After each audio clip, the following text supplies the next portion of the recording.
Hi, I'm Jeanne Fiorini. You are in the Tarot Tips, and we are doing the Down and Dirty Quick Tarot Interpretations.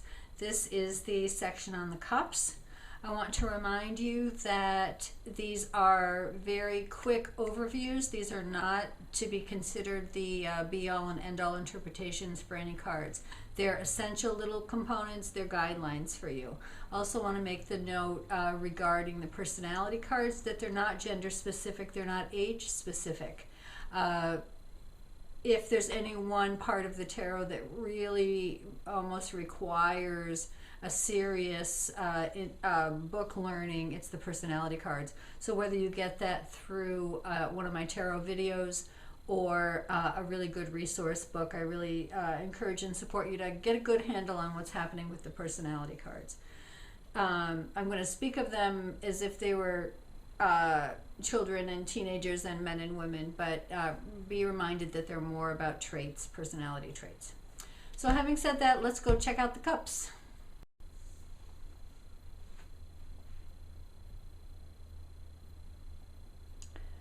Okay, here we have the cups. Cups is the suit that's associated with the element of water.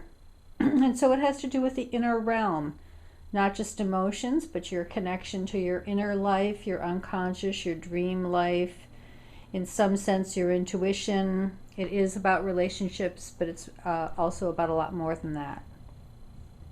So Ace of Cups, this is a card of self-acceptance, gifts of grace, spiritual guidance, gratitude, compassion, sometimes associated with fertility. This is sometimes thought of as a womb image, the bowl or the receptacle there. So like all aces, a lot of potential there with that card. Two of Cups shows emotional balance, new relationships, the attraction between two things of a different nature. You can see how the two beings or the two people are different, have different natures. They're dressed in different colors and in different styles of clothes, but their cups are the same size and they come together in an equal balanced manner. So this is about equal components working together harmoniously, whether they're people or parts of oneself or parts of a company or parts of a family. Emotional harmony and the power of attraction. Three of Cups, supportive friends, a rich and varied social life, successful partnerships, celebration. Doesn't show up especially well in this version of the Rider-Waite, but in the traditional version of this card you have a white gown, a yellow gown, and a reddish colored gown. And that implies that different natures, even though they have different natures, or personalities, or let's say agendas, that those three come together in a harmonious, compatible way. Three of Cups. Being reminded too that we divide these 10 cards into 3 rows. So we're going to notice again the sense of completion, this sense of rest and harmony at this 3, at this 6, and then at this 10. When we begin the second part of the phase here, we start with 4 of Cups, which shows a little emotional uncertainty. That person perhaps has some self-doubt. They're wondering about change. They're not sure they want to embrace change. There might be an inability to make a decision. So this is a card of thoughtfulness, pensiveness, and sometimes being stuck emotionally. The 5 of Cups, as we noted before, the 5s are always going to be a place of stress and challenge for us. The 5 of Cups indicates loss. What is on the card? Spilt milk, disappointment, betrayal, and really the need to pay attention to what's been lost, the need to recognize what there is to mourn. Right in the middle there, that 5 of Cups. 6 of Cups shows friendship. Sometimes that's a sibling card, sisterhood and or brotherhood. Mutual enjoyment in a partnership. There's just an ease there about how well people are getting along. a naturalness in the nature of a connection. Again, we see that sense of rest here at that 6, that sense of balance and harmony here at the end of this middle phase.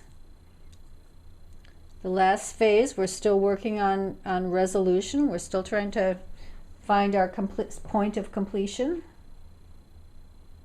7 of Cups is a very complex looking card, and it has a complex meaning. It's really about the inner search. Something's missing there. Something is under that middle cup that we can't quite see. So there's the search, the inner search, the search for wisdom, the search for self. This can be a card about confusion, similar to the card above it, the 4 of Cups. Similar self-doubt, emotional confusion. It sometimes is about projection, projecting your woes and your problems onto circumstances into the outer world, and the need to really take emotional responsibility for what isn't working in your life or what might be missing. The 8 of Cups shows a change in relationship status and the wisdom to leave behind something that no longer serves purpose for you. There's an emotional detachment and the self-empowerment that results from some sort of emotional detachment and the difficulty that it might be to maintain those cups that no longer serve you. So the willingness to walk into the unknown, knowing that what you've been a part of no longer serves you. 9 of Cups is a card of satisfaction, accomplishment, contentment, emotional needs being fulfilled, feeling pretty good about oneself.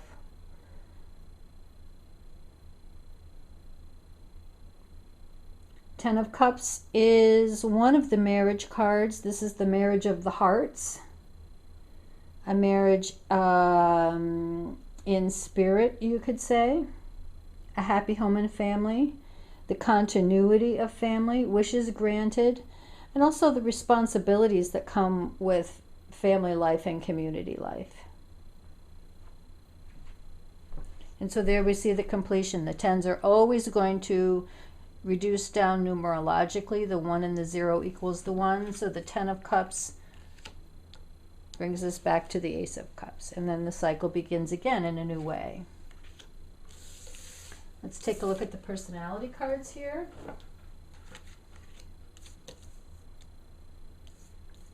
Okay, remembering that they're not gender specific. They talk about attitudes, even though I'm going to talk about them as if they were actual literal people.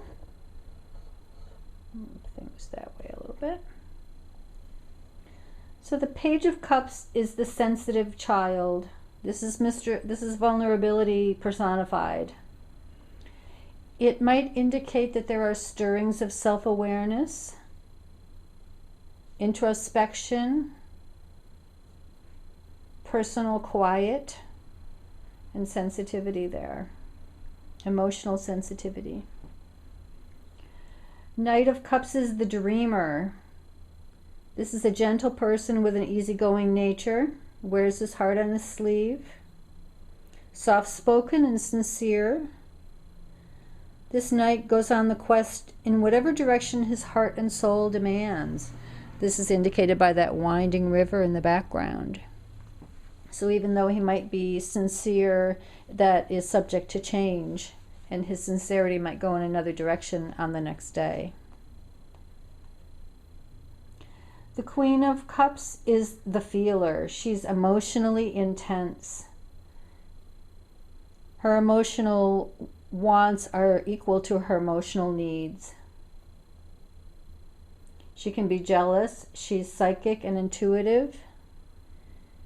She's very determined about what she wants and holds on very tightly to things that are emotionally important to her.